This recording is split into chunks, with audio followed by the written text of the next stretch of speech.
When Benjamin Franklin exited the Constitutional Convention, he was asked by a woman, "Sir, what have you given us?" His immediate response was, "A republic, ma'am, if you can keep it." Yet most Americans today have been persuaded that our nation's governmental system is a democracy and not a republic. The difference between these two is essential in understanding Americanism and the American system. Before we discuss political systems, however, it's helpful to address the confusion that has been spread about the political spectrum.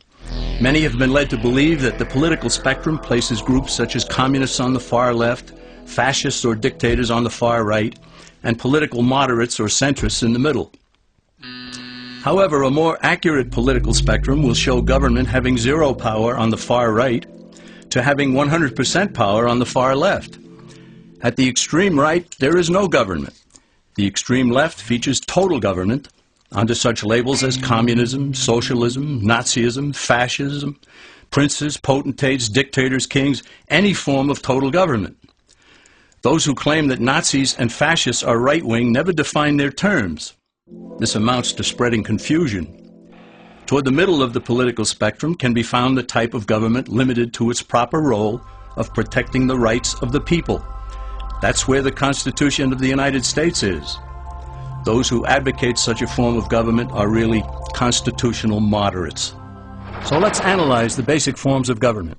They are monarchy or dictatorship ruled by one, oligarchy ruled by a few, democracy ruled by a majority, republic ruled by law, and anarchy, which is ruled by no one. In discussing these five, we'll see that they can be narrowed down to even fewer.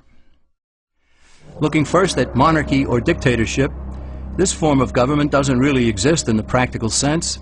It's always a group that puts one of its members up front. A king has his council of nobles or earls, and every dictator has his bureaucrats or commissars, the men behind the scenes. This isn't ruled by one, even though one person may be the visible leader. It's ruled by a group. So let's eliminate monarchy, dictatorship, because it never truly exists. Oligarchy, which is ruled by a group, is the most common form of government in all history. And it is the most common form of government today. Most of the nations of the world are ruled by a powerful few, and therefore oligarchy remains. At the other end, we find anarchy, which means without government. Some people have looked over history and found that many of its worst crimes were committed by governments, so they decided that having no government might be a good idea. But this is a mistake, because as the ancient Greeks stated, without law there can be no freedom. Our founding fathers agreed and held that some amount of government is a necessary force in any civilized, orderly society. In a state of anarchy, however, everyone has to guard life, liberty, and property, and the lives of family members. Everyone must be armed, and movement is severely restricted because one's property has to be protected at all times. Civilized people have always hired someone to do the guarding, a sheriff, a police force, or some branch of government. Once law enforcement was in place, the people were freer. They could leave their property, work in the fields, and so on.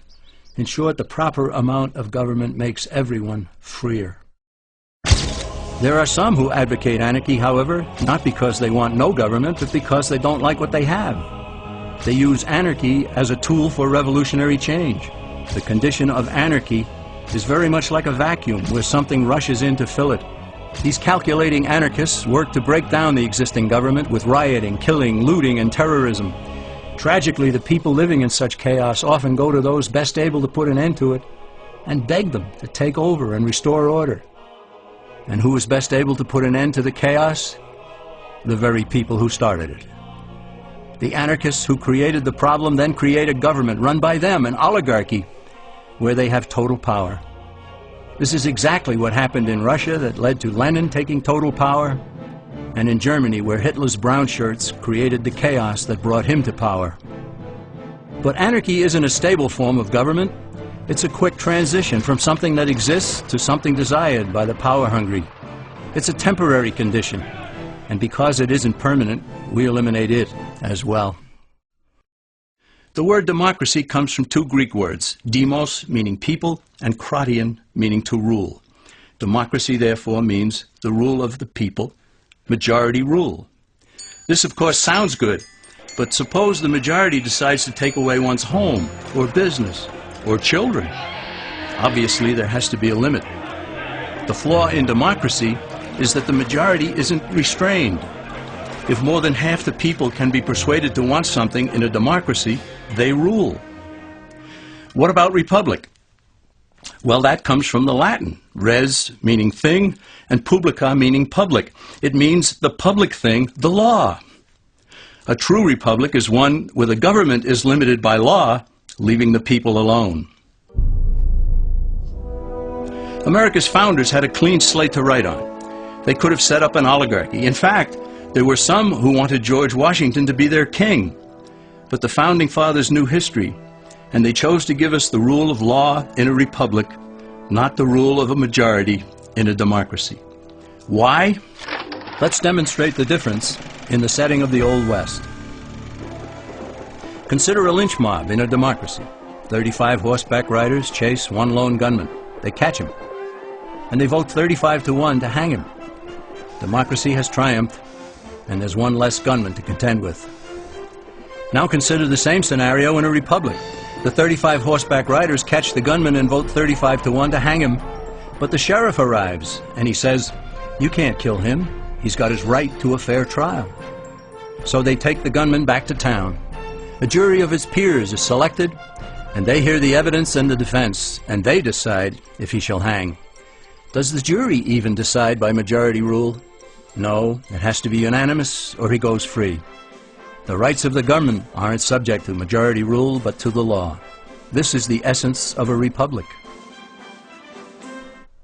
Many Americans would be surprised to learn that the word democracy does not appear in the Declaration of Independence or the U.S. Constitution, nor does it appear in any of the constitutions of the 50 states. The founders did everything they could to keep us from having a democracy. James Madison, rightly known as the father of the Constitution, wrote in essay number 10 of the Federalist Papers, "Democracies have ever been spectacles of turbulence and contention, have ever been found incompatible with personal security or the rights of property, and have in general been as short in their lives as they have been violent in their deaths." Alexander Hamilton agreed, and he stated, "We are a republican government. Real liberty is never found in despotism or in the extremes of democracy." Samuel Adams, a signer of the Declaration of Independence, stated, "Democracy never lasts long. It soon wastes, exhausts, and murders itself." The founders had good reason to look upon democracy with contempt, because they knew that the democracies in the early Greek city-states produced some of the wildest excesses of government imaginable. In every case, they ended up with mob rule, then anarchy, and finally tyranny under an oligarchy. During that period in Greece, there was a man named Solon who urged creation of a fixed body of law not subject to majority whims. But where the Greeks never adopted Solon's wise counsel, the Romans did. Based on what they knew of Solon's laws, they created the 12 tables of the Roman law and, in effect, built a republic that limited government power and left the people alone. Since government was limited, the people were free to produce, with the understanding that they could keep the fruits of their labor. In time, Rome became wealthy and the envy of the world. In the midst of plenty, however, the Roman people forgot what freedom entailed. They forgot that the essence of freedom is the proper limitation of government. When government power grows, people freedom recedes. Once the Romans dropped their guard, power-seeking politicians began to exceed the powers granted them in the Roman Constitution. Some learned that they could elect politicians who would use government power to take property from some and give it to others.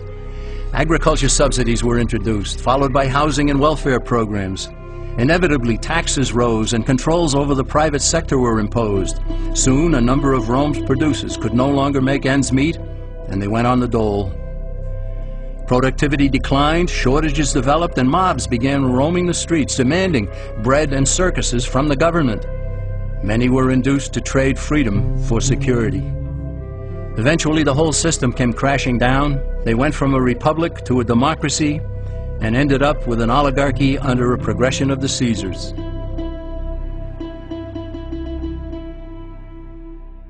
Thus, democracy itself is not a stable form of government. Instead, it is the gradual transition from limited government to the unlimited rule of an oligarchy. Knowing this, we as Americans are ultimately left with only two choices. We can keep our republic, as Franklin put it, or we will inevitably end up with an oligarchy, a tyranny of the elite.